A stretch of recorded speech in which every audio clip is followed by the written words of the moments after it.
ఇంకో మాట చాలా విచిత్రమైన మాట అన్నారు నిన్న ఆయన. ఇంకొన్ని రోజులు అయితే జనగణమన పాడరు.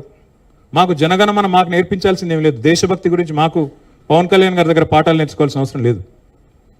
ఈ నేల ఆనాడు నిజాం సర్కార్కు వ్యతిరేకంగా పోరాటం చేసిన నేల, కమ్యూనిస్టులు కదం దొక్కిన నేల ఇది. కాబట్టి మాకు పోరాటాలు కొత్త కాదు, మాకు యుద్ధాలు కొత్త కాదు, త్యాగాలు కొత్త కాదు.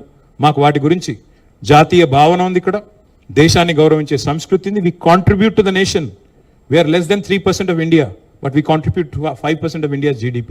So we don't need any kind of moral lectures or moral policing from వారు ఆంధ్రప్రదేశ్ ఉప ముఖ్యమంత్రిగా వారిని గౌరవిస్తాం. వారిని ఆంధ్రప్రదేశ్ ఉప ముఖ్యమంత్రిగా డెఫినెట్గా గౌరవిస్తాం. ఒక కళాకారుడిగా, ఒక నటుడిగా అభిమానిస్తాం. ఒక సోదరుడిగా ఇంటికి వస్తే బిర్యానీ పెడతా, హైదరాబాదీ బిర్యానీ పెడతా. కానీ వచ్చి మా సెక్రటేరియట్లో కూర్చొని పెత్తనం చేస్తాము మా రాజకీయాల్లో. మరి ఇంకా మొన్ననే కదా వేరుపడ్డది. ఇంత కష్టపడి 60 ఏళ్ళు పోరాటం చేసి మొన్న వేరుపడ్డాం 2014లో.